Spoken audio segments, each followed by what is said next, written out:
for sociology. And today we're going to talk about theories. Unit 2 is all about understanding theory.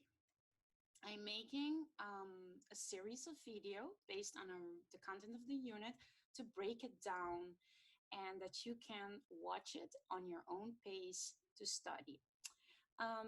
Unit 2 is the core of the whole semester for sociology.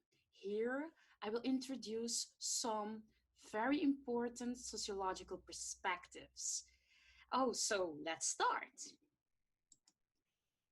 Before I go into the content, I'm going to make a note on how Unit 1, 2, and 3 relate to each other. So, Unit 1, we talked about in the first week. Unit 1 was all about waking up the sociological imagination, our ability to see the personal in relationship to the social, always in interaction. In Unit 1, we also learn how to use our sociological eye, which implies seeing patterns, starting to see patterns. And we do that by making things that are very familiar to us, which we take for granted, we kind of make them unfamiliar. We start to be more curious about what's happening. So in Unit 1, we talked about sociology as a way of thinking. We look at the world using a sociological perspective. In Unit 2, the sociological perspective will be more systematic. I will introduce to you theories and the role of theories in the whole sociological discipline. In Unit 3, we will talk about sociology as practice and how we bring what's happening outside to study it. Okay, let's start. So how do we start practicing sociological systematic thinking? Sociology is a social discipline, and a social discipline is based on the research cycle, meaning that it's not just common knowledge, but it's more than our critical thinking abilities. It's getting data, which will be the topic of Unit 3, and dissecting and analyzing data. That's what I mean by systematic study of society. So what do we need for theory construction and evaluation? Okay, some things we need. Our critical and logical thinking. We need facts, evidence, data. This is what makes social sciences and in specific sociology an empirical science. We need data. We based our observations on reality outside there. What reality is, how we perceive reality is something very disputed. And you will see sociology talks about this too.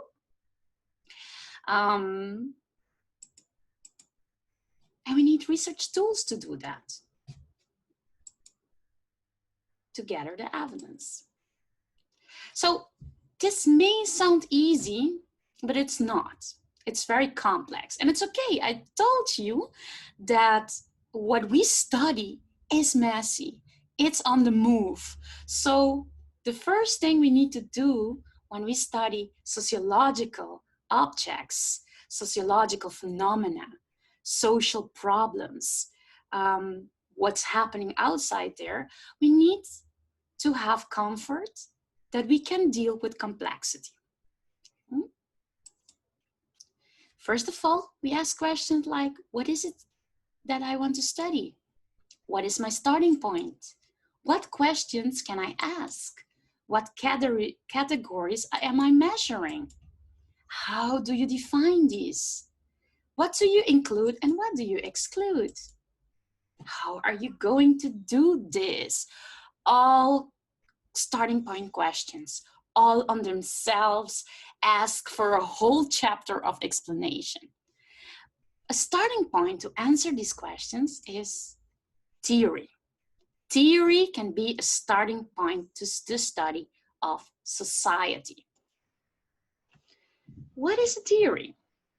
A theory is a model, is a story which attempts to understand how the world works. The story contains elements from cause and effect.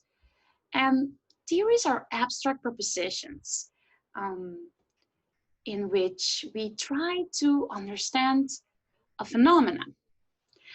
Theories help us see some aspects of society more clearly, but they also obscure others. We refer to theories as approaches, perspectives, schools of thought, paradigms. And what you're seeing in these ways of wording it, is that theories can be grouped.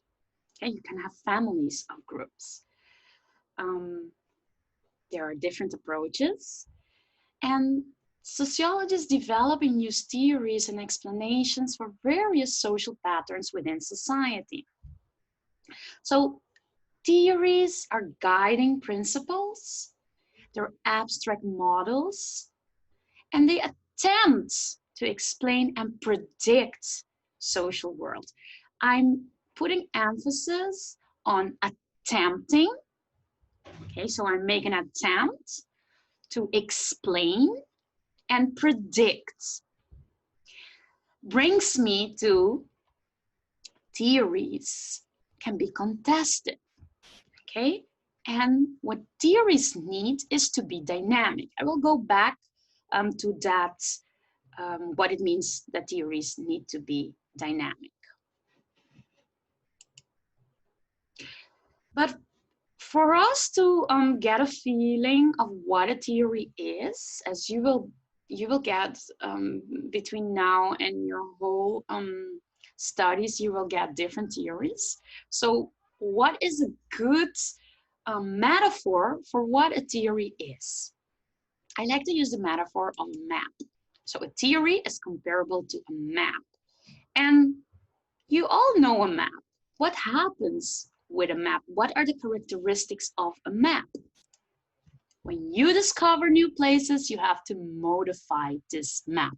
And in maps, you can zoom in, you can zoom out, you can have errors on the map, so you correct them. When you discover new places, you put these on the map. So some characteristics of maps, again, this helps us to understand some characteristics of theories. Think about the world before 1492. People thought that the world consisted of everything except the Americas. North America and South America were not discovered yet. So we have a different map then. And if you see the map, you see, for instance, there are some angels blowing the wind on the map. This is symbolism for the role that religion had in that time. Again, this is religion also colored how we see the world or how we try to understand the world. In the case of maps, just as theories, we are trying to depict a picture of, in the case of a theory, of social phenomena, in the case of a map, a place, a field. The thing of a map. Look at this map. What's wrong with this map? Or nothing is wrong with this map. This is the map you know. But what about this map? This map, in a way, is the same as this map. The only thing about these two is that this map is op zijn kop. So is there something like down or above? Um, down, down, above becomes relevant things. It depends where you're standing, that something counts for north, south. Okay, if I'm living in Australia, this map wouldn't be that weird because I'm looking from my perspective the starting point is from Australia. We call Australia in the south, we refer to it, you know, as under the axis of the equation. But why is this map different? We're not used to it. So that is also something about theories, and it will get more importance as we move through sociology, as you move through your journey in studying in life, that we need to question theories. From where are we witnessing? From where are we observing? From where are we paying attention? Meaning that from where we pay attention, from where we get astonished by things, has a consequence for the story we are telling. A beautiful example of this is René Magritte's painting van This Is Not a Pipe. Marguerite here illustrates the gap between the language and the meaning. His statement is taken to mean that the painting itself is not a pipe. You know, it's merely an image of a pipe. And he's himself said, to quote him, it's quite simple. Who dare pretend that the representation of a pipe is a pipe? Who could possibly smoke the pipe in my painting? No one. There is not, therefore it's not a pipe. So this, what we're seeing, is a representation of a pipe. And this is also very important with the observations we have of social phenomena, and it's for theories in general. There's a tension between the presentation, okay, and the rejection of the presentation. So the language pipe, okay, and the authority of the visual.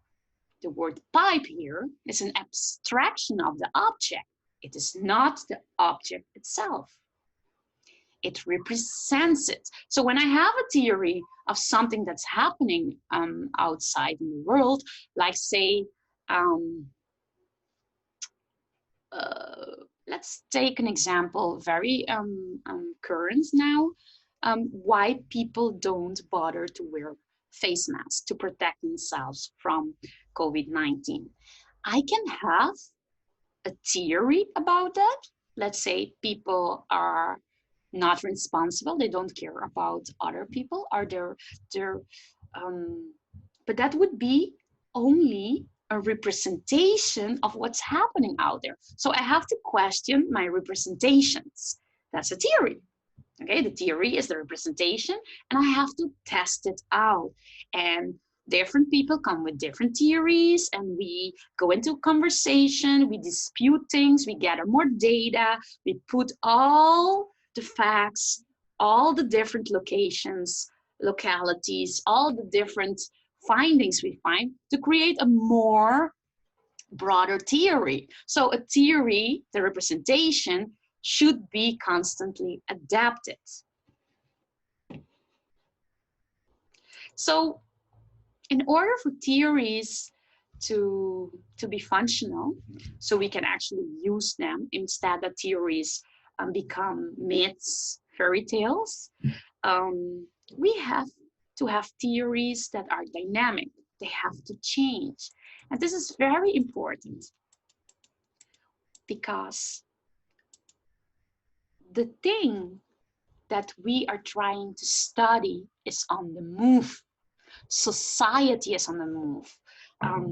social phenomena. Things are changing, moving, and we need to develop theories that can be resistant enough so we can test them to the reality and modify them as reality changes, as we get more elements to put in our representation of reality. So only theories that are dynamic, that have that characteristics in themselves, and our approach to theory as social scientists, these are the theories that will survive during time. And society is constantly changing. We are amid social change now. Things that used to be very, what we called normal, are not normal anymore. The concept of what normal means is changing. So we have a representation of what we thought was normal, and this representation is also changing, and it's changing in weeks and months. We are amidst social change. Sociology is the study of social change. So social change makes theoretical change a continual necessity. Because the object of study is on the move. I like this picture because this picture depicts what on the move is. Here, we see a picture of a highway, and you only see the reflections of the light going very fast. You want to try to capture the lights, and it's not easy, and you won't have a perfect capture of it. So what you will do is you will have different snapshots of understanding, different theories, and you will keep modifying your theory with the data there's out there. Have you ever tried to photograph an object that is moving? That is the best metaphor for how slippery, how messy, how changeable society is. It's constantly recalibrating itself, branching out, mutating, changing. So sociology is the study of that, of social change. So we need tools, we need theories that are dynamic, that can do that. So different theoretical perspectives. I already mentioned representations. We talk about maps. So we have different maps during different times. We have contestant maps, and just as maps, that's the same for theories. So theoretical perspectives are families of theories, okay, that kind of look the same because they ask the same questions, and they have developed a kind of way of seeing social change. In sociology, we talk about sociological perspectives. What we have is these perspectives, we can compare them with different sunglasses, okay? Each one has a different color. So I put a blue glasses, and then the blue glasses give me specific interpretation of what I'm studying. It gives me a toolbox of ways to approach what I'm studying, through my questions, to my assumptions, to the concepts I use, to even to the research methodologies I prefer. And what you will see is that just as the blue glasses, I have here a pink one, I have a yellow one, I have a red one, I have a combination of different colors. So each sociological perspective asks different questions, which will give me different answers, will shed light on a part of a phenomenon, okay? And I think by now you already have that feeling, that gut feeling where we're going through. So we said theories have to be dynamic.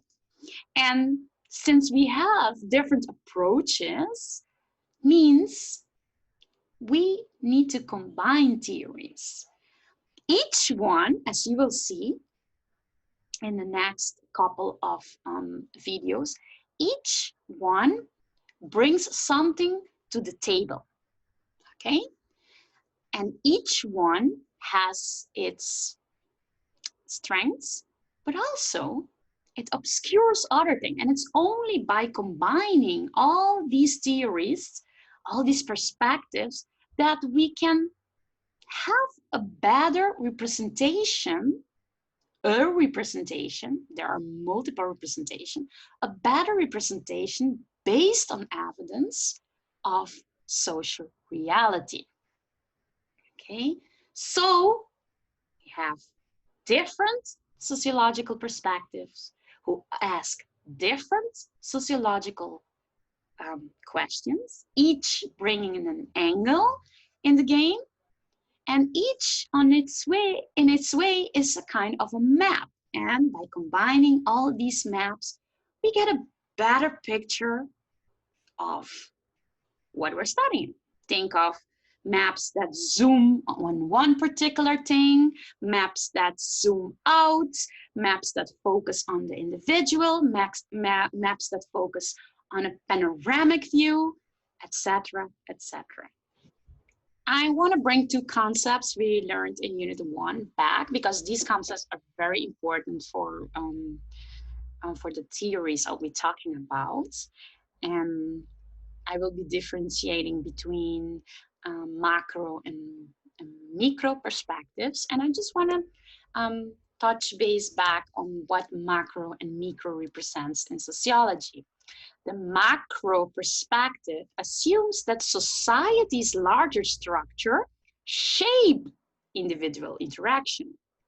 And that's kind of the opposite angle of the micro perspective, which assumes that society's larger structures are shaped through individual interaction. And it's not the one or the other is better or much worse or is the perfect approach.